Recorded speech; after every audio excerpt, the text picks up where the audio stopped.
Kristin, it is so good to see you. You know Seattle loves you. How are you doing? I'm good, and boy, do I need to get back there. I love it there too. I opened my second tour in Seattle. That's how much I I love know. it. 2012, right? Yes. Yes. Oh, I got to get back. Well, we will look forward to seeing you. In the meantime, we have to talk about this movie. Your character has a lot of physicality in the film. So I'm wondering what sort of training did you have to do to really get into this role and be prepared for all the running and jumping that you had to do? Well, I have to tell you, this isn't a mission, Kim. We did this most of my work during the pandemic. And of course, we had to do it safely. So my boyfriend set up my closet as a studio. He put blankets and towels and deadened the sound, set up the computer and iPad, the microphone so that the animators could watch me. The director, Zemeckis, could direct, and I could listen and hear. If it hadn't been for him, I don't know what I would have done. But here I am trying to run in my closet.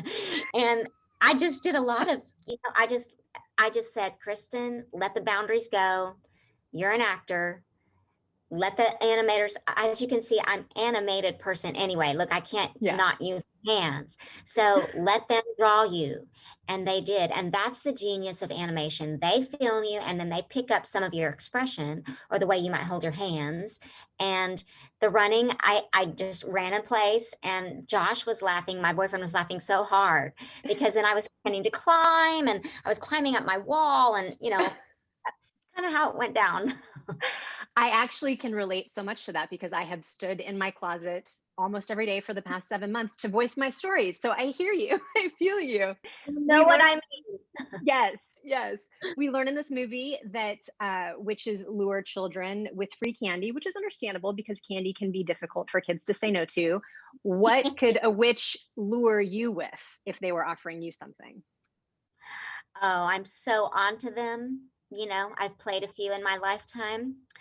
But if they offered me a superpower like being invisible Ooh, or being able to fly, no, I've already done that in a show. I'd say being invisible. I would say that. Then, yeah, I might be lured in. you're so good. If they just offered me free French fries, I might go for it. So good for you for I don't requiring blame you. something. I'm right there with you, honey. That's also good. Because being a professional actor is always sort of dressing up and pretending to be someone else. Do you still dress up for Halloween or has that ship sailed for you? You know, Brian Fuller, who I did Pushing Daisies with, he created that show as well as American Gods and Hannibal and a bunch of other things. His favorite holiday is Halloween, and he always has a big Halloween party. And when I'm in town in LA, I go. This year I'm working. I'm in Vancouver doing a series for Apple, and but I did order my costume, and I do think I'm the perfect size for it.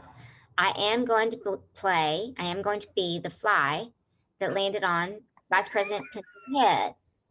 And I say that with all due respect, and no one side or the other, but I am going to be the fly, and I can't wait. That is the most amazing thing I've ever heard.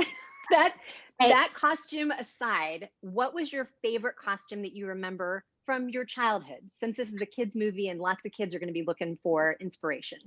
okay, this is a true story. You would think it would be the princess or the ballerina, but it was my mom tore up sheets. I said, I want to be a mummy. And she tore up all her old sheets and wrapped me single. It took what, as I remember in my young brain, that it took hours. But what we didn't consider is if I had to go to the bathroom.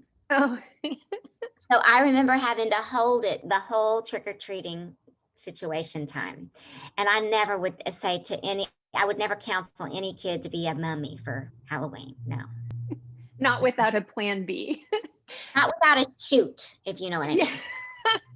mean. Thank you so much for your time. You know, the last time that I saw you was in August of 2016, and we gave each other a hug and we were like, let's hope for good things. So I give you a distanced hug and I hope for a better 2021.